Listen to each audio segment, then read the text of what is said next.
अस्सलामु अलैकुम वरहमतुल्लाहि वबरकातुहू। उम्मीद है आप सब बहुत अच्छे से होंगे। और आज की जो क्लास है वो थोड़ी स्पेशल क्लास रहेगी हमारी। स्पेशल क्लास क्यों रहेगी? क्योंकि आज हम लोग अपना बिजनेस स्टडीज़ कारोबारी मुताला का TMA सॉल्व करेंगे। TMA क्या है? मैंने आपको शुरुआती दिनों में बताया था। देखो, आपको एक असाइनमेंट सबमिट करना पड़ेगा। उस असाइनमेंट के अंदर आपको कुछ सवालात दे रखे होंगे, आपको उनके जवाबात लिखने हैं और लिखने के बाद ऑनलाइन NIS के पोर्टल पे जाकर उसको अपलोड करना है। बस इतना काम है। अच्छे से जवाबात को अपने पेश करना है।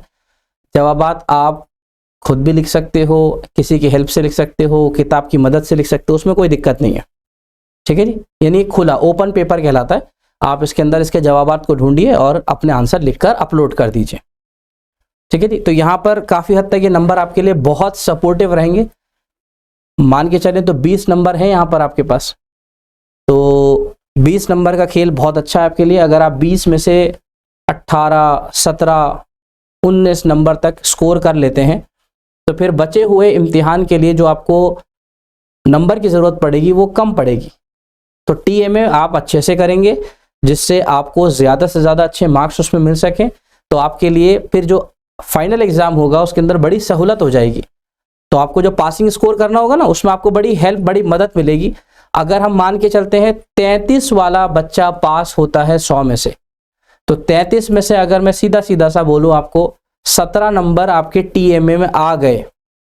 ठीक है जी। तो बचे हुए नंबर, ठीक है जी, बचे हुए नंबर आपको फाइनल के पेपर में लाने पड़ेंगे।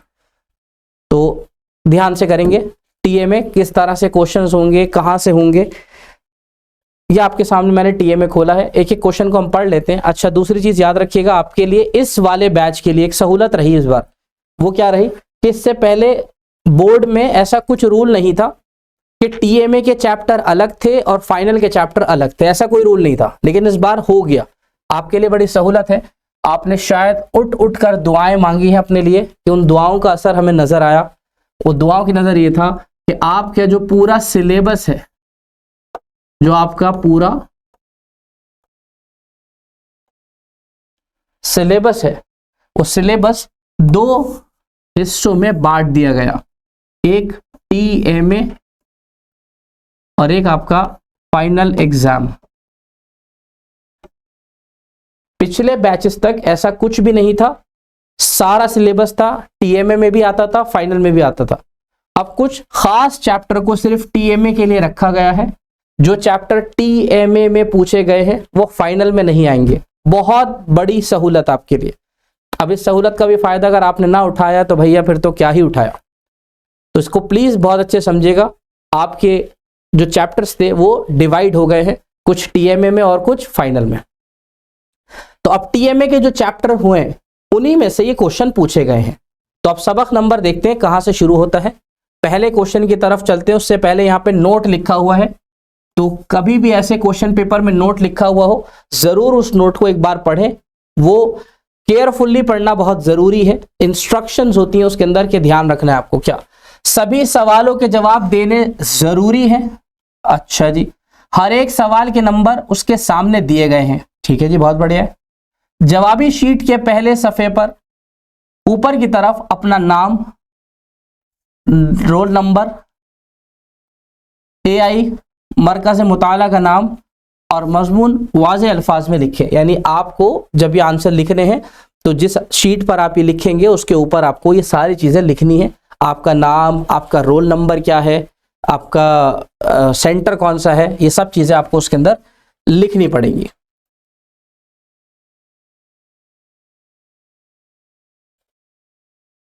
ये देखिए, इस तरह से आपने एक पेज निकाला, प्रिंट आउट निकलवा लीजिएगा, कहीं पर हर तरफ मौजूद है। और ये ट्यूटर मार्क्ड असाइनमेंट जिसको TMA कहते हैं, यहाँ पर आप अपना खूबसूरत सा नाम भर दीजिएगा। उसके नीचे अपने वालिद का नाम लिख दीजिएगा। यहाँ पर आपका सब्जेक्ट है, तो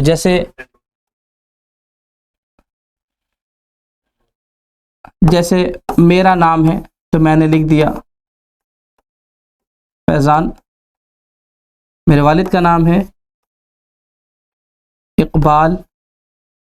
ठीक है जी। तीसरा मेरा सब्जेक्ट क्या है, तो आपको सब्जेक्ट पता है, आपके सब्जेक्ट का नाम बिजनेस स्टडीज है। आगे इसका कोड लिखा हुआ है 215, आपको आराम से पता चल जाएगा 215 कोड है। कौन सी क्लास में हूँ, 10वीं क्लास में हूँ। मीडियम क्या है, ध्यान से भरिएगा, अगर आप उर्दू के हैं उर्दू, हिंदी के हिंदी और इंग्लिश के तो इंग्लिश। उसके नीचे आपका अपना एड्रेस, ठीक है जी। सेशन कौन सा है, तो अब ये सेशन ये नहीं लिखा जाएगा, आप लोग 23 से 24 के अंदर दाखिल हैं, आपका सेशन इस साल से अगले साल तक रहेगा। और यहां पर आखिर में आपके बढ़िया से हस्ताक्षर,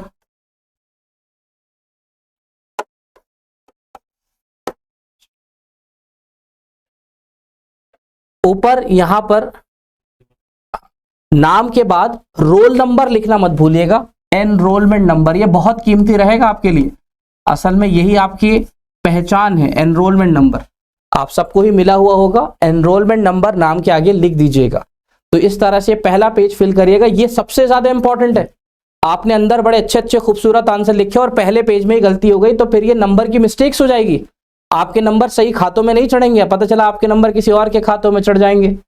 तो प्लीज अपनी डिटेल्स को ध्यान से भरिएगा, नाम, वालिद का नाम, एनरोलमेंट नंबर बहुत जरूरी है, सब्जेक्ट का कोड, कौन सा सेशन है, नाम और एड्रेस। इस तरह से फिर आप शुरू करेंगे।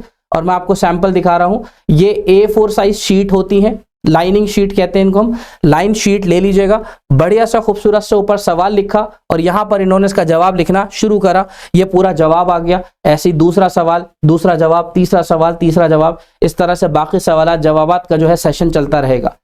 ये सवालात जवाबात शीट्स में आप लिखने के बाद अच्छे से बहुत क्लियर विजिबल कैमरे से आप इसको क्लिक कीजिए, आपके पास नहीं है पड़ोस में से लीजिए, और जिससे क्लियर नजर आए बिल्कुल, ठीक है जी। जैसे आप इस पेज को देख पा रहे होंगे कि आराम से इसके अंदर अल्फाज जो है पढ़े जा रहे हैं, तो आप क्लियरली उसको फोटो क्लिक कीजिए और फिर जाकर अपलोड कर दीजिएगा NIS के पोर्टल पर। ये सारी चीजें आपको बता दी जाएंगी, कोई दिक्कत नहीं है। अभी के लिए जो काम है वो है क्वेश्चन के आंसर, ठीक है जी। तो क्वेश्चन की तरफ चलते हैं। पहला, तो अगर आप सबके पास किताब मौजूद है तो सबक नंबर 5 की ओर देख लीजिए, उसने आपको हिंट दे रखा है। सबक नंबर 5 में इनके क्वेश्चन के आंसर मिलेंगे। मैं आपको क्वेश्चन पढ़ के क्वेश्चन के आंसर दिखाता हूं कहां है। क्वेश्चन पढ़ लेते हैं। नकल व हमल के सबब मुल्कों के दरमियान सकाफत का मुबादला मुमकिन हो पाता है, इस बयान को अपने अल्फाज में वाज़े कीजिए। देखिए, नकल और हमल सबक नंबर 5 के अंदर है। नकल और हमल का मतलब क्या होता है, चीजों का, लोगों का एक जगह से दूसरी जगह जाना। क्या, चीजों का, लोगों का एक जगह से दूसरी जगह जाना। जैसे ट्रांसपोर्टेशन, ट्रांसपोर्टेशन बोले तो कि अपना सामान मुंबई में था, मुंबई से ट्रेवल कर कर दिल्ली पहुंचा, इसको ट्रांसपोर्टेशन, नकल और हमल की सेवा कहते हैं, इसको नकल और हमल की खिदमत कहते हैं। तो आपको ध्यान रखना है। सबक नंबर 5 खुल गया है आपके सामने। अब इसका आंसर हम देखते हैं कहां मिल जाएगा। तो नकल और हमल के अंदर ही आपको ध्यान रखना है, ठीक है जी। अच्छा, लोगों का ही नहीं, चीजों का भी होता है। चीजों का, जैसे मैंने कोई सामान मंगाया यूपी के किसी गांव से और वो दिल्ली आ गया, ये भी नकल और हमल है, ठीक है जी। दूसरा जो केस है उसमें क्या है, हम लोग, जैसे मैं दिल्ली में हूं, मुझे मध्य प्रदेश जाना है, तो मैं यहां से ट्रेन के जरिए जाऊंगा, ये भी नकल और हमल का हिस्सा है। तो ये सब नकल और हमल है, एक जगह से दूसरी जगह जाना। इसके लिए आप क्या यूज कर सकते हो, उसके लिए आप ट्रेन, बस, अपनी गाड़ी, स्कूटी, ट्रक, सब चीजें यूज कर सकते हो, मेट्रो, ये सब चीजें। और जो पहाड़ी इलाके होते हैं उसके अंदर आपने देखा होगा, पहाड़ी इलाकों के अंदर एक वो जो फॉर्म होती है, उसके अंदर पूरा एक तार होता है, उसके अंदर वो जाते हैं। ये सब जो होता है ये है पाइपलाइंस के थ्रू जाता है। पानी की अगर नकल व हमल देखें तो पाइपलाइंस के थ्रू पानी की नकल व हमल की जाती है। तो ये सब तरीके उसके अंदर शामिल हैं। तो अब इसकी तरफ देखते हैं। क्वेश्चन को एक बार दोबारा पढ़ के सिर्फ इतनी बात समझते हैं क्वेश्चन में क्या है। देखिए ध्यान से, नकल और हमल के सबब मुल्कों के दरमियान सकाफत का मुबादला मुमकिन है। ये सिर्फ इतनी सी लाइन पढ़नी है, यानी नकल और हमल के जरिए से मुल्कों के दरमियान जो मुबादला है, यानी चीजों का आना और चीजों का जाना, ये मुमकिन होता है। इसको अपने अल्फाज में वाज़े कीजिए। क्वेश्चन नंबर 2 है आपका, नकल और हमल के म्यार जिंदगी को ऊपर उठाने में मदद करता है, अगर मुत्तफिक हो तो वाज़े कीजिए नकल और हमल से कैसे और क्या फायदे सहूलत है। तो सीधी सीधी सी बात है, एक में हमें उनकी खुसूसियात बतानी है और एक में उसके फवाइद बताने हैं। यहाँ पर लिखा हुआ है, अगर आपको लगता है नकल और हमल से म्यार जिंदगी बढ़ता है आप इससे मुत्तफिक है? तो हम कहेंगे बिल्कुल हाँ मुत्तफिक है। तो वो कहेगा नकल और हमल कैसे फायदेमंद है, तो हम उसके फायदे उसके अंदर बताएंगे। और नकल और हमल के सबब मुल्कों के दरमियान सकाफत का मुबादला कैसे मुमकिन है वो भी। तो अब सबक की तरफ चलते हैं। सबक में क्या क्या पॉइंट है यहां देख लीजिए। सबक में पहले लिखा हुआ है इसका मतलब समझाइए, ठीक है जी, मतलब समझाइए। दूसरे में अहमियत, ये आ गया, क्या आ गया? अहमियत। हाँ 6A, ठीक है जी, नकल और हमल के मुख्तलिफ तरीकों के पहचान कर सकेंगे। अलग अलग तरीके हैं, इससे मुताल्लिक कोई क्वेश्चन अभी नहीं पूछा गया, कोई बात नहीं, अभी देखेंगे।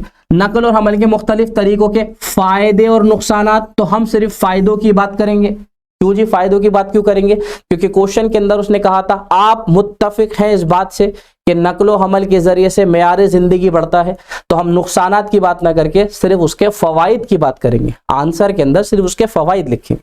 अगर कोई कमी वाली बात होती तो फिर उसके नुकसानात भी छांटते। तो अब नीचे की तरफ चलते हैं। हाँ, तो आप में से जिस भी साथी को हमारे यह है कि नकल और हमल का मायने जानना है, तो यहां से आप उसका मायने भी पढ़ सकते हैं आराम से, ठीक है जी। तो यहां से हम तारीफ भी लिख सकते हैं। क्या है जी तारीफ? तारीफ है जी नकल और हमल से मुराद उन सरगर्मियों से है जिसके तहत सामान और अफराद को एक जगह से दूसरी जगह पर ले जाया जाता है। दैट्स इट, काफी है इतनी। तारीफ लिख दी बड़ी खूबसूरत सी। अब इसकी तारीफ के बाद भाई साहब इसकी अहमियत की तरफ एक तवज्जो फरमाए। क्या क्या जरूरत है नकल और हमल की? यहाँ है क्वेश्चन, तो किस तरह से ये मुल्कों के बीच में जो सनत है उनको बढ़ावा देता है। तो यहां पर आप उसको आंसर यहां पर मिलेगा आपको।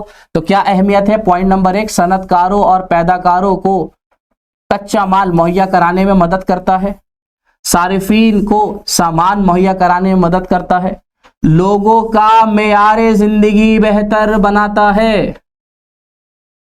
लागत पर बड़े पैमाने के पैदावार में सहूलत पैदा करता है, और इमरजेंसी और कुदरती आफात में मदद पहुंचाने का काम करता है, रोजगार के मौके बढ़ाने में मदद करता है, और मजदूरों की मुंतकली में मदद करता है। अब देखिए ये वाला पॉइंट जो आपको हाईलाइट करना था, 8वां पॉइंट, ध्यान से देखिए। मुल्कों को करीब लाने में मददगार।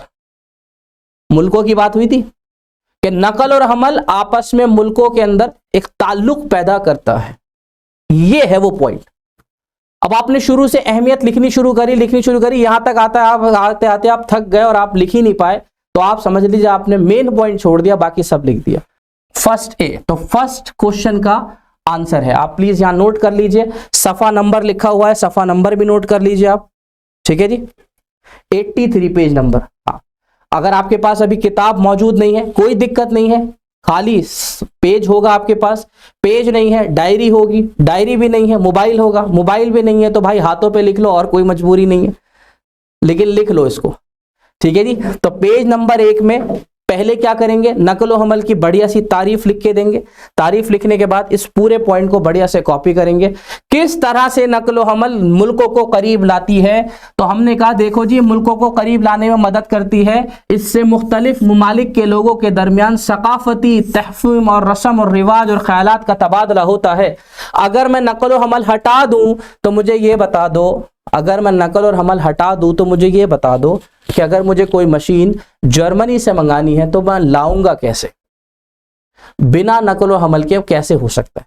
मुझे सिर्फ ये बता दो कि अगर मुझे पड़ोसी मुल्क को अपने भारत के चटखारे वाले मसाले भेजने हैं तो कैसे मुमकिन है कि मसाले खुद ब खुद उड़ के यहां से चले जाएंगे। मुझे ये बताओ कि अगर टेक्नोलॉजी के अलावा हम कोई और चीज भी, जैसे कपड़े हैं, जैसे खाने का सामान है, या और बहुत सारी चीजें हैं जो हम गैर मुल्कों से मंगाते हैं, अगर नकल और हमल ही ना हो तो फिर वो सामान हमारे मुल्क में आएगा कैसे। तो मेरे भाई ये मुल्कों को जोड़ने का एक बहुत बड़ा तरीका है। तो नकल और हमल के जरिए हमारे मुल्क से जो सामान है वो गैर मुल्कों के अंदर जाता है, और गैर मुल्कों का सामान हमारे मुल्कों में आता है। इसका मतलब तो क्लियर हो गया है कि नकल और हमल के अंदर हवाई जहाज भी आ गया, और नकल और हमल के अंदर पानी वाला जहाज भी आ गया, और नकल और हमल के जरिए सड़क के जरिए भी होने वाली सारी नकल और हमल आ गई। ये सब नकल और हमल का ही हिस्सा कहलाता है। तो हमारे देश के अंदर की बात कर लो या देश के बाहर, नकल और हमल कितनी अहमियत रखता है आप इससे अंदाजा नहीं लगा सकते। इसकी अहमियत में भी लिखा था कि कुदरती आफात के वक्त पर भी नकल और हमल बड़ा अच्छा रोल अदा करता है, कि जब कहीं सुनामी, फ्लड, इस टाइप की चीजें आ जाती हैं तो उस वक्त जमीनी एहतजाज नहीं कर पाते आप, तो आपको आसमानी लेना पड़ता है। उसके लिए हेलीकॉप्टर्स है, हवाई जहाज है, उसके जरिए से सामान और लोगों को बचाया जाता है। ये तरीके उसके अंदर मौजूद हैं। तो यहां पर आपका पहला पॉइंट ए हो गया है, सफा नंबर हमने कर लिया है। दूसरे पॉइंट की तरफ चलते हैं। आपको याद होगा उसके अंदर उसने सीधा सीधा कहा था, आप अगर इस चीज से मुताफिक हैं, आप इस चीज से एग्री करते हैं तो उसके फायदे बताइए। तो अब हम सीधा वक्त को जाया ना करते हुए, क्योंकि ये सबक इम्तिहान में नहीं आएगा। हाँ, अफसोस के साथ कहना पड़ रहा है मुझे ये बात कि ये सबक इम्तिहान का हिस्सा नहीं है। मैंने आपको अभी ये बात ही समझाई है कि ये टीएमए में आएगा, टीएमए में आएगा तो इम्तिहान में नहीं आएगा। मतलब आप समझो आपके हाथ में लग गया है सोना और चांदी। सच में अगर अब भी हमारा कोई बच्चा फेल हो जाता है तो बड़ा मुश्किल है उससे बात करना कि भाई इस हालात में भी फेल कैसे होगा तुम। ये समझो आपके 6 से 7 चैप्टर टीएमए में चले गए और आपका कितना याद करने का हिस्सा कम हो गया। तो आप टीएमए में इसका आंसर चल रहे हैं। अब फायदे की तरफ चलते हैं इसके। अब नकल और हमल की बहुत सारी किस्में और बहुत सारे फवाइद मौजूद हैं।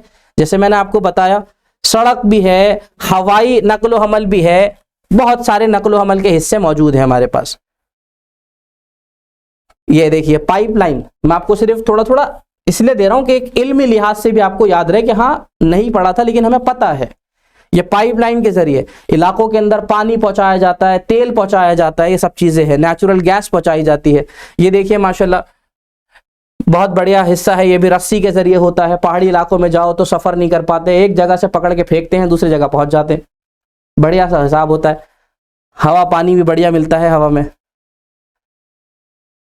आबी नकलो हमल का ताल्लुक जो है, ठीक है जी, ये देखिए ये तो एक ऐसी नकलो हमल है मुल्कों को जोड़ने में सबसे बड़ा रोल अदा करता है। ये जो कंटेनर्स के कंटेनर्स जाते हैं, क्योंकि एक मुल्क से दूसरे मुल्क जो सामान जाता है वो कोई सामान क्या जा रहा है, वो कोई हल्की फुल्की चीज थोड़ी जा रही है, वो तो बहुत वजनी चीज जा रही है, बड़ी मात्रा में, बड़ी मिकदार में है। वो कंटेनर्स जाते हैं तो इतना बड़ा सामान आप हवाई जहाजों पे नहीं रख पाओगे, ढह जाएंगे। एक लिमिट तक ही उसके अंदर वजन जा सकता है। लेकिन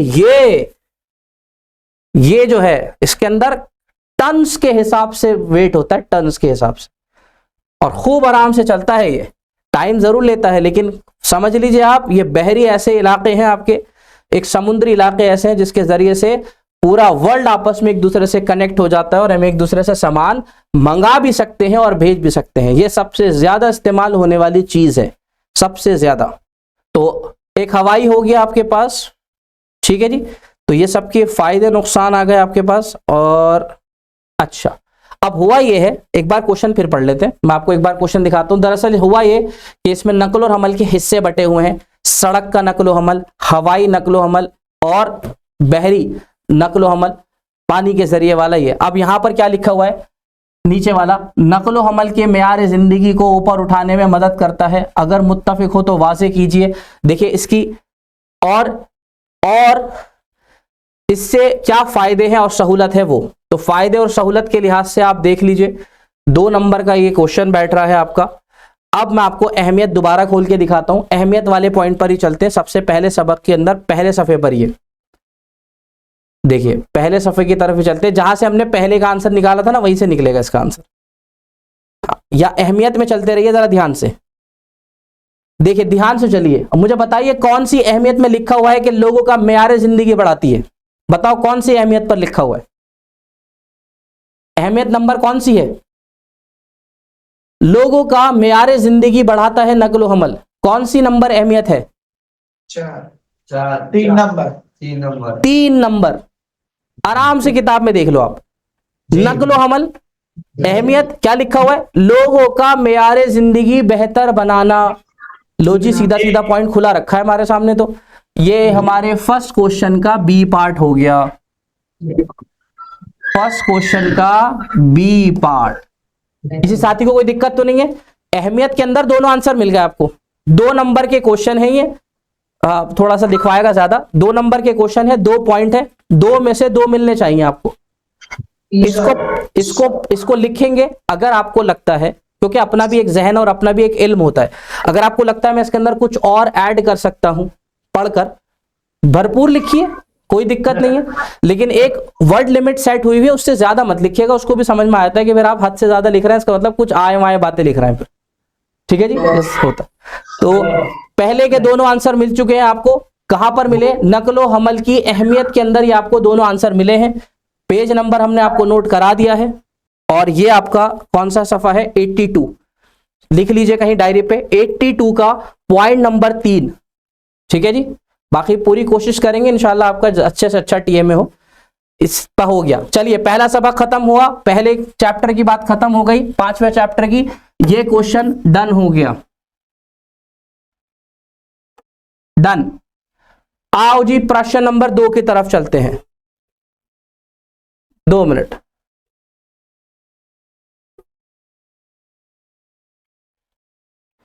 ठीक है, यहां पर एक बार ध्यान से पढ़ लीजिए आप लोग।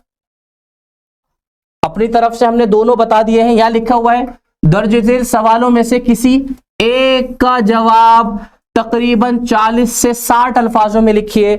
मतलब यहां 2 पार्ट है, ए और बी। आपने कोई एक करना है जो आपको अच्छा लगे। मेरे लिहाज से तो भाई दूसरे वाले में 40 से 60 अल्फाज आसानी से हो जाएंगे, पहले वाले में थोड़े कम होंगे। तो दूसरे वाले ऑप्शन को आप कर लीजिए। दोनों में से एक में से किसी एक का जवाब, यानी इन दोनों में से कोई एक चुन लीजिए जो आपको अच्छा लगे। आसान हो गया आपके लिए। वर्ड लिमिट बता दी 40 से 60, लगभग मैं आपको बताऊं तो आधा पेज हो गया ये। 40 से 60 वर्ड का मतलब आधा पेज। तो दोनों में से आप जो मर्जी हो चुन लीजिएगा। अगले प्रश्न की तरफ चलते हैं, क्वेश्चन नंबर 2। अच्छा जी, कौन सा सबक खोलना है? सबक नंबर 6। ये भी हमारे फाइनल में नहीं आएगा, टीएमए में आएगा। अभी खोलते हैं सबक नंबर 6। पहले क्वेश्चन चलते हैं। क्वेश्चन क्या है जी? हाँ जी, क्वेश्चन नंबर 2 की तरफ चलते हैं। दर्ज झेल में से किसी एक सवाल का जवाब, अगेन 2 में से एक करना है आपको। देख लीजिएगा जो अच्छा लगे। अभी हम दोनों कर लेंगे। 40 से 60 अल्फाजों में अपना आंसर दीजिए। पहले क्वेश्चन की तरफ चलते हैं। ABC कंपनी का मुंबई में एक गोदाम है, बहुत बढ़िया है, जो माल के मुस्तकिल पैदावार में मददगार है। ABC एक कंपनी है, मुंबई में उसका एक गोदाम है। ठीक है, अभी हम पढ़ रहे थे नकल और हमल, अब क्या पढ़ेंगे? गोदामकारी। हाँ, ये भी बड़ा जरूरी है। अच्छा जी, तो एक गोदाम है मुस्तकिल पैदावार और मददगार में। इसे अपने अल्फाज में वजाहत कीजिए कि यह पैदावार में किस तरह मदद करता है। तो बिल्कुल सीधा सा इशारा है क्वेश्चन की तरफ। एक कंपनी का गोदाम है, गोदाम पैदावार में मदद करता है। सीधा सा पूछ रहा है मदद कैसे करता है, वो पॉइंट अब आप ध्यान से देखिएगा। दूसरे क्वेश्चन को पढ़ लेते हैं। स्टोर और गोदाम में एक दूसरे से किस तरह मुख्तलिफ है, मुनासिब मिसाल के साथ तकाबली बताइए। स्टोर और गोदाम, मैं आपको मौका दूंगा, कोई हमारा एक साथी बता दे गोदाम क्या होता है। गोदाम जहाँ पे ढेर सारा सामान रखा जाता है। बहुत बढ़िया। क्या जरूरत है इसकी कारोबार में? जरूरी है ऐसा होना? खराब ना हो। हाँ, बहुत बढ़िया। हाँ हाँ, सही है सही है। और कुछ? हिफाजत से, और उसकी हिफाजत के लिए खुद गार्ड रखना पड़ेगा आपको, वो भी उसकी हिफाजत करेगा। हाँ, बहुत बढ़िया जी। आप भी कुछ फरमा रहे हैं? गोदाम जिसमें माल का स्टॉक रखा जाए कि आइंदा अगर बेचना है तो उससे पहले सामान अपने पास कंप्लीट हो, ताकि हमें उसमें घाटा ना हो और पहले से हम बेच दे और स्टॉक रखें ताकि हमारा काम भी चलता रहे। बहुत बढ़िया, बहुत बढ़िया। गोदाम हमारे लिए बेइंतहा जरूरी है। अगर कोई कहता है मैं नहीं मानता, तो फिर उसको चाहिए गोदाम का चैप्टर खोल के पढ़ ले उसको अहमियत समझ आ जाएगी। बिल्कुल सीधी सी बात। लेकिन देखो, कारोबार अगर छोटा करो या बड़ा, लेकिन जब अपना कारोबार एक्सपेंड होता है, बढ़ने लगता है, उसका स्केल बढ़ता है, गोदाम मस्ट है, होना ही चाहिए। क्यों कह रहे हो ऐसी बात? कि अगर आप सोच के देखो, एक बात याद रखना, जब हम बड़े पैमाने पर सामान बनाते हैं तो लागत कम होती है। ये मईशत में बच्चों को पढ़ाया जाता है, ये आप बिजनेसमैन से सीख सकते हो। वो बड़े पैमाने पर सामान बनाता है, उससे उसकी लागत कम होती है। क्यों? क्योंकि उतना सामान बनाने के लिए उतने ही लोगों की जरूरत, उतनी ही बिजली, उतनी ही मशीन लगती है। तो अगर मैं ज्यादा सामान बनाऊंगा तो मेरी लागत कम होगी। चलो ठीक है, मैं ये अपनी लागत गिराने के लिए तैयार हूं, ठीक है भाई, तो इसका मतलब तुम्हें ज्यादा तादाद में सामान बनाना पड़ेगा। चलो मैं इसके लिए भी तैयार हूं। तो मेरे भाई ज्यादा तादाद में सामान बनाओगे तो सारा सामान एक द टाइम पर तो बिकता नहीं है। ऐसा थोड़ी है कि यहां फसल कटी और कल बिक गई। तो फिर मुझे उसके लिए गोदाम चाहिए कि जब मैं अपना सामान बनाऊं तो बनाने के बाद मैं उसको आराम से गोदाम में रखूं, वहां से थोड़ा थोड़ा निकालता रहूं और बेचता रहूं। एक काम आया। दूसरा काम, अगर आपके पास गोदाम नहीं है तो आपको अपना सामान मजबूरन सस्ते दामों में बेचना पड़ेगा। आपके दिमाग पे हर वक्त एक डर रहेगा, मेरा सामान सेफ नहीं है, ये खराब हो जाएगा, मेरा सामान सेफ नहीं है, ये चोरी हो जाएगा। आपको उसकी ऊंच नीच वाली कीमत मिलेगी। गोदाम होगा, आप सेफ हो, अपना सामान आराम से रखो, वक्तन फवक्तन उसका इस्तेमाल करो। तीसरी बात, जब भी मार्केट में जरूरत होगी आपके सामान की और आपके पास गोदाम है और सामान है, आप लोगों की जरूरत को वक्त पर पूरा कर पाएंगे। क्या होता है, हड़बड़ी मचती है नहीं मचती? कितने इलाकों के अंदर ऐसा होता है, अचानक से पीछे से खबर आती है प्याज खत्म हो गई, अचानक से खबर आ गई। तो खत्म हुई कि नहीं हुई ये तो नहीं पता, लेकिन लोगों में और सोसाइटी में एक अफवाह फैल जाती है, प्याज खत्म, कल से सालन नहीं बन पाएगा। घरों में औरतों में एक हंगामा मच गया, कल से प्याज खत्म। एक बस र्यूमर फैल गया। और फैलते क्या होता है, कीमतों के, देखा होगा आपने, हवा में कीमतें जाने शुरू। आप ही जा रहे हो सब्जी वाले के पास, 40 की ली थी, कह रहा 80 की हो गई भाई साहब, पीछे से प्याज ही नहीं आ रही। ये क्या हुआ? क्योंकि आपके पास वेयर हाउसेज में, गोदाम के अंदर सामान पूरा नहीं था, शॉर्टेज हो गई सामान की, चीजों की कीमत बढ़ गई। अगर आप अपने गोदामों में प्रॉपर सामान रखते और वक्तन फवक्तन लोगों की मांग पूरी करते रहते तो ऐसा नहीं होता। ये तब होता है। तो इसलिए गोदाम की इस्तेमाल बहुत जरूरी है। फिर दूसरी चीज, अगर आप में से कोई ऊनी कपड़ों का काम करता है, किसी दूसरे किस्म का विंटर का या समर का काम करता है, पूरे साल थोड़ी ना आपका सीजन रहेगा। तो मेरे भाई, अगर सीजन खत्म होने तक आपका सामान बिका नहीं तो क्या फेंक दोगे? नहीं फेंक सकते ना। तो उसको रखने के लिए भी तो गोदाम चाहिए। तो गोदाम रखो, अपना सामान रखो, अगले साल फिर दोबारा निकालना उसको। तो गोदाम एक बड़ा रोल अदा करता है अपने कारोबार को बढ़ाने के लिए।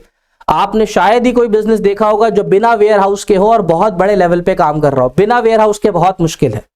तो यहां पर गोदाम बड़ा अहम रोल अदा करेगा। ठीक है जी। तो 2 का ए देख लेते हैं आप। 2 का ए बहुत आराम से यहां देख लीजिए। मुंबई में एबीसी कंपनी का एक जो है वो गोदाम है। क्या फायदा है? तो आप बिल्कुल सीधा सा चलिएगा, सबक खोलेंगे, सबक खोलते ही आपको मिल जाएगा। यहां पर शॉर्ट में लिखा हुआ है, आप पढ़ लीजिए एक बार आराम से। सबसे पहले ये खाम माल को, तैयार शुदा सामान को जखीरा करने के लिए एक मरकजी मकाम फराहम करता है। पॉइंट नंबर 1, पहला फायदा। अच्छा, और जिससे हमवार सप्लाई चेन को यकीनी बनाया जाता है, यानी जब जब जरूरत पड़ेगी सामान मौजूद, सप्लाई करेंगे। नकल और हमल के मराकजी की करावत, जस्टिस की सहूलत फराहम करती है, जिससे लेट टाइम कम होता है। लेट टाइम का मतलब समझ रहे हो आप? एक सामान बना और बनने से लेकर बिकने तक का बीच का टाइम, ये लेट टाइम होता है। ठीक है जी। तो अगर आपके पास प्रॉपर वेयर हाउस है तो लेट टाइम कम रहेगा। तो इस तरह से आपको गोदाम की 4 से 5 फायदे बताने खुलकर। किताब खोली, सबक नंबर 6 खोला, 6 खोलते ही पहले पेज पर ही ऊपर लिस्ट लिखी होगी, लिखा होगा गोदाम के फायदे। खूबसूरत से फायदे 5-6 लिख दीजिए, जितने अच्छे हो सकते हैं। आधे पेज में आ जाए आराम से, बढ़िया से आपका आंसर प्रेजेंट हो जाए। जरूरी नहीं आप इस तरह से ही लिखो, आप पॉइंट भी लिख सकते हो। पहला फायदा ये, दूसरा फायदा ये, तीसरा फायदा ये। इस तरह से लिखेंगे तो नंबर ज्यादा मिलेंगे भाई आपको। ये आंसर लिखने का तरीका है। पैराग्राफ में भी लिख सकते हो, लेकिन इस तरह से खुलकर समझ आएगी पॉइंट। ठीक है जी। दूसरे क्वेश्चन की तरफ चलते हैं। दूसरा क्वेश्चन आप एक तरफ देख लीजिए क्या है। दूसरे क्वेश्चन के अंदर लिखा हुआ था साफ अल्फाजों में, स्टोर और गोदाम में फर्क बताओ। तो भाई गोदाम वो है जहां पर हम अपना खाम माल को तैयार माल में तब्दील कर रखते हैं। और स्टोर और गोदाम में फर्क समझ लो। स्टोर फ्रंट फुट पर होता है और गोदाम बैक फुट पर होता है। जैसे आप में से ही मैं कहता हूं, आपने किसी चीज की दुकान कर ली, तो आप दुकान पर हो तो आप मार्केट में फ्रंट पर हो, सामान आप बेचोगे। लोग यानी सारिफीन सामान स्टोर से खरीदने आते हैं, गोदाम से नहीं खरीदने आते। तो उसका मतलब स्टोर वो जगह है जहां पर लोग सारिफीन के साथ मिलते हैं और उनको फाइनल गुड जो बनी हुई सामान है उसको बेचते हैं। और गोदाम इसका पीछे का हिस्सा है जिसके अंदर हमने खाम माल को तैयार माल में तब्दील कर कर अपने पास रखा हुआ है।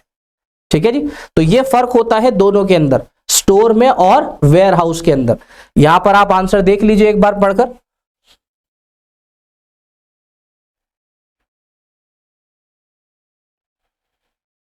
ये लिखा हुआ, एक स्टोर और एक गोदाम सप्लाई चेन में अलग अलग मकासद की तकमील करते हैं। एक स्टोर बुनियादी तौर पर एक खुद दुकान है। बस अब आप समझ लो, स्टोर का मतलब यहां दुकान से है। तो अगर मैं मान के चलता हूं सर्दी का मौसम है, ऊनी कपड़े बेचते हो आप बेहतरीन वाले, ऊनी मोजे, ऊनी कैप, ऊनी जैकेट, ये सब बेचते हो, तो आपकी दुकान मान लेते हैं मुंबई के किसी बढ़िया से मार्केट के अंदर है, तो आप वहां पर स्टोर की बात कर रहे हो, वो दुकान है। तो दुकान का काम क्या होता है? सारिफीन से कनेक्ट होना और उनको सामान बेचना। ठीक है जी, दुकान जो सारिफीन को बराह रास्त मसनूआत फरोख्त करने के लिए डिजाइन किया गया है। पहला पॉइंट आ गया। अच्छा जी, ये सारिफीन के लिए दोस्ताना माहौल बनाने पर तवज्जो मरकूज करता है। आप भी जानते हो भाई, ये बात मेरे को कोई नहीं बतानी। दुकान पर होते हैं, सारिफीन के साथ हमारा इंटरेक्शन होता है, बात होती है, हालचाल होते हैं, सलाम दुआ होती है, चाय पानी होता है, दूध वूध होता है, सब कुछ होता है। ये एक जगह होती है जहां से ऐसा होता है। अच्छा, ये कहां पर होगी? जो अक्सर आबादी वाले इलाकों में वाक़ई होती है। आपने शायद ही कोई दुकान होगी जो बंजर इलाकों में होंगी, वहां कोई भी नहीं है, जंगल में अकेला ही दुकान खोल के बैठा हुआ है चाय की, नहीं होगा ना।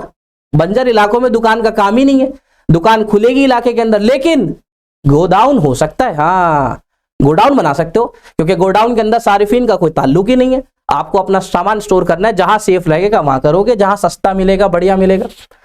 इसके बरअक्स एक गोदाम इन्वेंट्री को जखीरा करने का काम करता है। इन्वेंट्री मतलब बोले तो भाई स्टॉक, स्टॉक बोले तो सामान, सामान। इन्वेंट्री को जखीरा, जखीरा जितना होता है आपके पास वो जमा करने के काम आता है। इनका इंतजाम करने के लिए एक सहूलत है जो तकसीम के मरकज के तौर पर काम करता है। फर्क हो गया, 2 पॉइंट आ गए। ठीक है जी, ये आपको आंसर दे दिए जाएंगे इंशाल्लाह, कोई ऐसी बात नहीं है। ठीक है जी, तो आप समझते हुए चले। आप में से माशाल्लाह ये नहीं है, सबके अंदर अलग अलग स्किल्स होती हैं। आप में से हो सकता है कुछ बच्चे 1-2 नए पॉइंट भी लिख सकते हैं, वो लिखें, बिल्कुल कोई घबराने वाली बात नहीं है। तीसरे क्वेश्चन की तरफ चलते हैं। हमारे देख लीजिए भाई, 2 क्वेश्चन का ए और बी हो गया है, आपके पास दोनों के आंसर है, लेकिन टीएमए में सिर्फ आपको एक ही लिखना है। तो ज्यादा इंटेलिजेंट बनने की कोशिश मत कीजिएगा, कभी दोनों दोनों लिख दें आप। ठीक है जी, और हमारे जिस साथी के पास ज्यादा फालतू वक्त हो तो फिर वो पढ़ने में लगाए बजाय इसके। तो एक करना है। दोनों आंसर आपके सामने आ चुके हैं। पहले वाले का आंसर अच्छे अल्फाजों में लिखा जा सकता है, अच्छे अल्फाजों में 60-70 अल्फाज आराम से होंगे। दूसरा वाला भी अच्छा है, आप देख लीजिएगा, कुरंदाजी कर लीजिएगा, जो अच्छा लगे वो कर लीजिएगा। ठीक है जी, प्रश्न नंबर 3 की तरफ देखते हैं। तीसरा क्वेश्चन लीजिए जी, अगेन वही 2 में से एक करना है। ठीक है जी, कोई भी एक कर लेंगे। इसके लिए कौन सा सबक? सबक नंबर 8 खोलेंगे। इसके लिए आप डाक खाने की सेवाएं, डाक खाने की खिदमत। डाक खाना हम सब जानते हैं, जहां हम अपनी डाक डालने जाते हैं। पहले के वक्त में बहुत होता था, हमारे असातिज़ा इसका इस्तेमाल काफ़ी करते थे कि वो खतूत लिखा करते थे और वो खतूत भेजे जाते थे, फिर वो पोस्ट ऑफिस के ज़रिए खतूत दूसरी जगह पर जाते थे। ठीक है जी, इसमें कोरियर सर्विस भी आ जाता है कि इसके अंदर आप सामान को भी एक जगह से दूसरी जगह कोरियर के जरिए भेज सकते हो। पहला क्वेश्चन है जी, डाकघर लोगों में बचत की आदत के हौसले अफजाई करता है। इस पर बयान पर रोशनी डालें। डाकघर की किन ही 2 स्कीमों का भी जिक्र कीजिए। सबक नंबर 8, सबक नंबर 8 की तरफ चलते हैं। डाक खाने के अंदर सीधा सा क्वेश्चन, बिल्कुल खुला क्वेश्चन है। डाक खाने किसको? बचत की आदत को बढ़ावा देती है। कैसे देती है अभी देख लेते हैं। कह रहा है कोई भी डाक खाने की 2 स्कीमों की बात कर लीजिए। डाक खाना किसे कहते हैं? मायने आ गया, इसकी नौयत बता दी। नौयत के बाद आप देखिए आगे की तरफ, हाँ, ये आ गए डाक खाने की खिदमत। क्या क्या करता है डाक खाना? डाक खाना जो है मेल सर्विस का काम करता है। डाक खाना रकम भेजने के काम आता है, जिसको रेमिटेंस सर्विसेज कहते हैं। डाक खाने में अब आपको लग रहा होगा सिर्फ चिट्ठियां जाती हैं, नहीं, डाक खाना थोड़ा सा बैंकिंग काम भी करता है, यानी ये आपको आपकी सेविंग, आपकी बचत भी रखता है थोड़े कम लेवल पर। डाक खाना इंश्योरेंस का काम भी करता है। डाक खाना कुछ और भी खिदमत करता है। हम तो खैर अभी सेविंग की तरफ चलते हैं, ये हमारा अभी कंटेंट काम का नहीं है, इसको छोड़ देते हैं, आगे की तरफ चलते हैं। पार्सल डाक ये भी छोड़ देते हैं। रकम भेजने की खिदमत, रकम भेजने की खिदमत में मनी ऑर्डर आ गया, इसको भी छोड़ देते हैं। हमारा मकसद अभी जो है इस टाइम वो बचत की तरफ है। ये वाला है जी बैंकिंग सर्विस। अब यहां पर मैं आंसर आपको डायरेक्ट दिखा देता हूं कि बचत का कैसा ताल्लुक है। ये आ गया जी सामने आपके, पेज नंबर नोट कर लीजिए बहुत इत्मीनान से, पहला पॉइंट ही पढ़ लीजिए, डाक खाना बचत बैंक खाता। सीधा सा क्वेश्चन, डाक खाना बचत में किस तरह से लोगों की मदद करता है? आ गया जी आपके आमने सामने आंसर, डाक खाना बचत बैंक खाता। डाक खाने वाले लोगों ने अपना बचत बैंक खाता खुलवा रखा है। आप इसमें से मेरे भाई कोई सी भी 2 स्कीम लिख सकते हैं, पहली दूसरी लिख लीजिए, दूसरी तीसरी लिख लीजिए, ऑप्शंस है आपके पास, ठीक है जी। ये लीजिए तीसरा वाला पॉइंट लिख लीजिए, चौथा वाला पॉइंट लिख लीजिए, पांचवा वाला पॉइंट लिख लीजिए। 5-6 ऑप्शन है, आपको सिर्फ 2 लिखने हैं, अपनी मर्जी से लिखेगा, आराम से 60-70 अल्फाजों में लिखा जाएगा। आप इसका कंटेंट पढ़कर अपने अल्फाजों में लिखना चाहें वो भी लिख सकते हैं, आसान अल्फाजों में लिखना चाहें लिख सकते हैं, लेकिन स्कीम का नाम मत बदलिएगा माशाल्लाह, कभी अपना ही स्कीम का नाम कुछ नया लिख दें, ये यही रखिएगा। अंदर का कंटेंट पढ़कर अपने अल्फाजों में भी लिख सकते हैं। चलिए ये वाला क्वेश्चन भी हमारा निपट गया, अगले क्वेश्चन की तरफ चलते हैं। क्वेश्चन नंबर 3 में आप पहला पार्ट ही करना, ठीक है जी, बाकी हमारा जो साथी और हुनरमंद है वो दूसरा भी कर सकता है। चौथे सवाल की तरफ चलते हैं। अगला क्वेश्चन कौन से सबक में? सबक नंबर 12 में मिलेगा हमें। क्या है जी सबक के अंदर?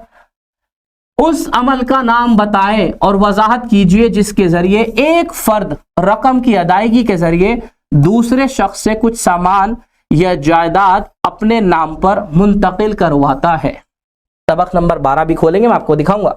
दूसरा क्वेश्चन कह रहा है KPO आउटसोर्सिंग जैसे जाने वाले शुबा में बहुत ज्यादा इल्म की जरूरत होती है। क्या आप इस बयान से मुत्तफिक हैं? मैं बिल्कुल मुत्तफिक हूं इस बयान से, आपको बता दूंगा अभी। चैप्टर नंबर 12 खोल देते जी आपके सामने।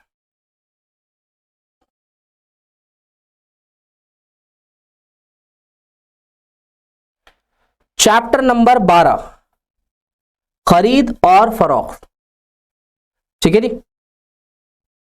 और सेकंड वाला जो क्वेश्चन है वो, हाँ, वो KPO के अंदर क्वेश्चन पूछा है इसने। तो आप जो है मेरी राय मानिए, चौथे वाले क्वेश्चन का B पार्ट कर लीजिए, चौथे वाले का B पार्ट, आसानी का मामला करिए। चैप्टर का नाम है आउटसोर्सिंग। सिंपल अल्फाज में आपको बता देता हूं आउटसोर्सिंग किसे कहते हैं। बहुत बढ़िया गेम है ये आज के टाइम में। देखिए मैं हिंदुस्तान में रहता हूं, US में एक कंपनी है, हाँ जी, US में एक कंपनी अपने खाते अपने लोगों से बनवाती थी, ठीक है जी। US ने इंडिया में देखा कि यहां के लोग भी पढ़े लिखे हैं, क्या है, स्किल्ड हैं, महारत है इन लोगों के पास, थोड़ी बहुत पढ़ाई इन्होंने भी कर ली है।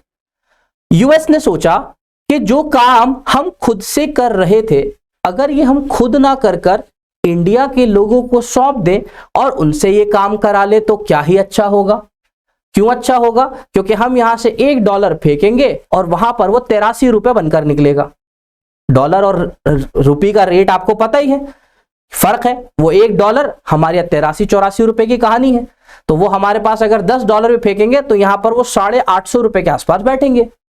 मतलब सोचो, उनके 10 रुपए यहां पर 850 रुपए का काम करेंगे, तो उनके लिहाज से इंडिया में काम कराना बड़ा सस्ता रहेगा।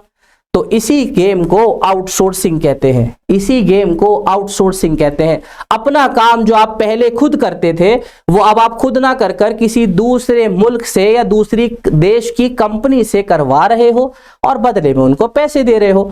इस सेवा को, इस खिदमत को आउटसोर्सिंग कहते हैं, ठीक है जी, आउटसोर्सिंग। लेकिन यहां पर याद रखना, आउटसोर्सिंग का मतलब अपने मुल्क के अंदर बात नहीं हो रही, एक मुल्क के दूसरे दीगर मुल्क के अंदर बात हो रही है।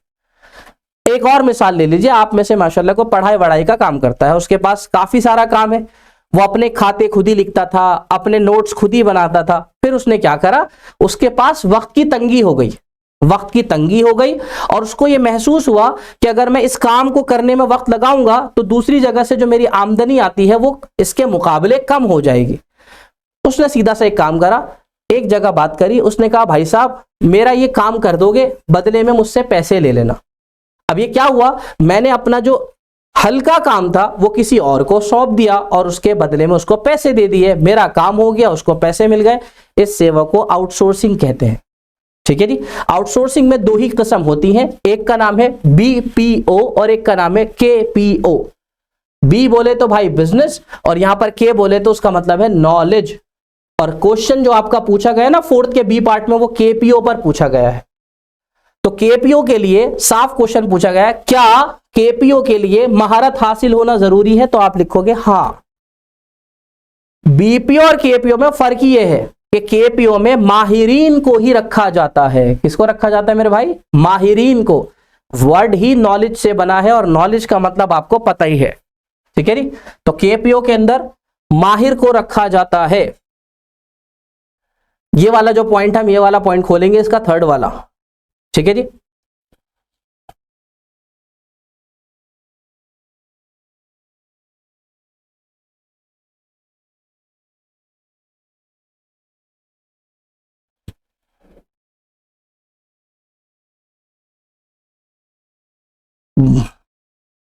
ये बस ये आ गया।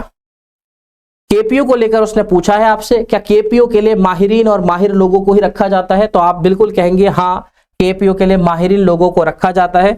इस पूरे पैराग्राफ के अंदर यही भरा हुआ है कि केपीओ के अंदर किस किस किस्म के लोगों को रखा जाता है। केपीओ के लिए लॉयर्स को रखा जाता है, केपीओ के लिए प्रोफेशनल्स को रखा जाता है जो पेशाकार लोग होते हैं, क्योंकि उनके पास एक माहिर इल्म होता है। तो इस पूरे पैराग्राफ के अंदर आपको अपना आंसर आराम से मिल जाएगा कि केपीओ के अंदर हमें माहिरीन की जरूरत होती है। यहां से आप अपना पूरा आंसर लिख सकते हैं। सफा नंबर नोट कर लीजिए, सफे नंबर 196 पर आपको यह मिल जाएगा। पूरा पैराग्राफ पढ़कर आराम से अपना आंसर लिखिए कि हां, इसके लिए माहिरीन की जरूरत होती है। ठीक है जी। अगले क्वेश्चन की तरफ रुख कर लेते हैं।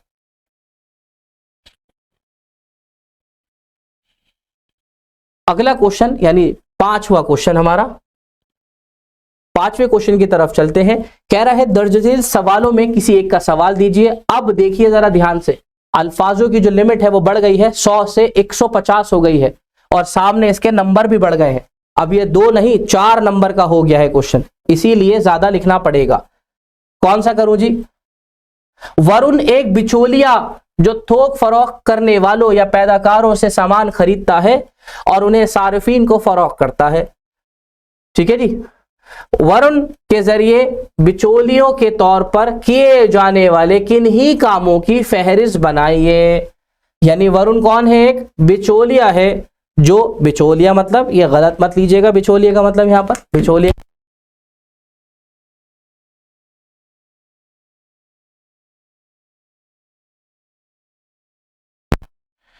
बिचौलिए का मतलब क्या है जी? यहां पर बिचौलिए का मतलब कि जैसे एक सामान आपने बनाया, आप मैन्युफैक्चरिंग है, मैन्युफैक्चरिंग यूनिट सामान बनाते हैं। सामान बनाने वाला ग्राहक को डायरेक्ट थोड़ी ना भेज देता है सामान, उसके बीच में लोगों की चेन चाहिए होती है, उनको बिचौली के नाम से जाना जाता है। उसमें थोक फरोश भी आते हैं, उसमें एजेंट भी आते हैं। सीधी सी बात है, कंपनी के अंदर सामान बना, आप तक कैसे पहुंचा, बीच में लोग शामिल हुए, उनको बिचौली कहा जाता है। तो यहां पर भी क्वेश्चन यह है कि वरुण एक बिचौली है जो थोक फरोख्त करने वालों या पैदाकारों से सामान खरीदता है। तो उसका काम इनसे सामान खरीदना और आगे बेचना है। आंसर देख लेते हैं, इसका आंसर खोल दीजिए।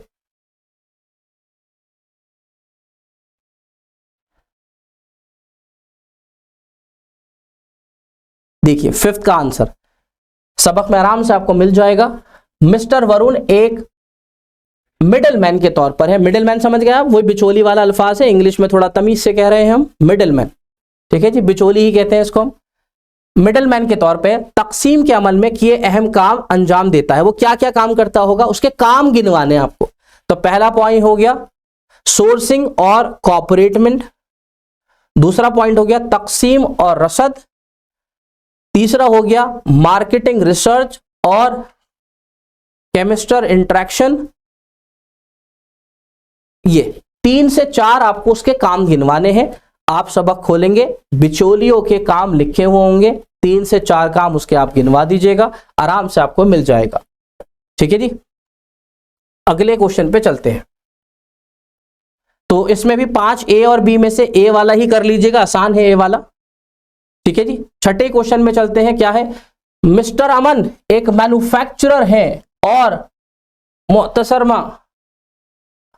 मोहतरमा गीता ई के सारिफ है, इसकी सारिफ है। मिस्टर अमन और मोहतरमा गीता दोनों के लिए सेल्स पर मोशन की कोई एक अहमियत बयान कीजिए। सेल्स प्रमोशन, क्या अल्फाज बोला भाई? सेल्स प्रमोशन क्या मतलब होता है जी? बिक्री को बढ़ाने के लिए किए जाने वाले हथकंडे, बिक्री को बढ़ाने के लिए किए जाने वाले टूलों का इस्तेमाल। जैसे अब आ रही है सर्दी, सर्दी के खत्म पर एक बड़ा जो हमारे पास क्या कहते हैं उसका आउटलेट्स होते हैं, बड़े बड़े शोरूम होते हैं, सर्दी के खत्म के दिनों पर वहां पे बड़ा बड़ी होर्डिंग लगी होगी और लिखा होगा फ्लैश सेल। जी फ्लैश सेल, फ्लैश सेल के अंदर लिखा होगा 50% ऑफ, सामान खरीदिए, स्टॉक क्लियरेंस। स्टॉक क्लियरेंस मतलब सामान कुछ बचा हुआ है, हम आधी कीमत पर बेचने को तैयार हैं। ये बिक्री को बढ़ाने का तरीका है।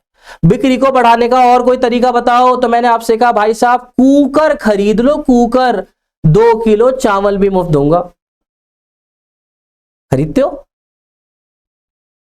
मैगी खरीदो, मैगी मसाला फ्री मिलेगा।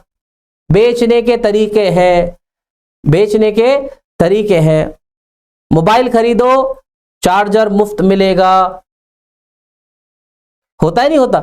बड़ी बड़ी चीजों पे, छोटी छोटी चीजों पे, इसको सेल्स प्रमोशन का तरीका कहते हैं। अपनी बिक्री को कैसे बढ़ाया जाए, तो उसके अंदर हम एक के साथ दूसरे को मुफ्त भी कर देते हैं। तीसरा तरीका बता दो। आप मेरे पास आए सामान खरीदने, मैंने कहा हाँ जी क्या बात? आपने कहा मैं फ्रिज खरीदना चाहता हूं लेकिन मेरे पास फ्रिज खरीदने के पैसे नहीं है। 25,000 की फ्रिज है। मैंने आपसे कहा आपके पास पैसे कितने हैं? आपने कहा सिर्फ 5,000 रुपए पड़े हुए। मैंने कहा कोई ऐसी घबराने वाली बात नहीं है भाई, आपस की बात है हमारी।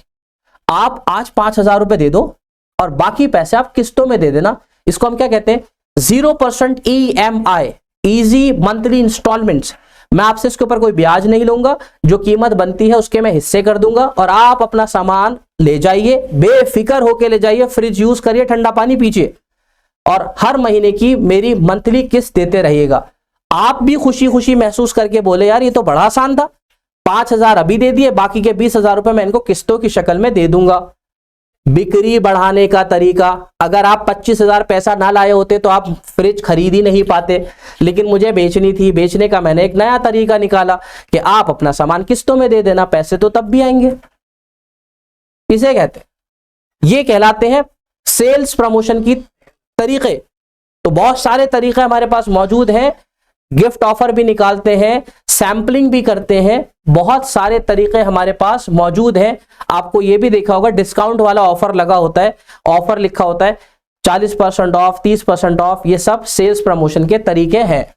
ठीक है जी, तो आप यहां से कोई भी सेल्स प्रमोशन के तरीके ले सकते हैं।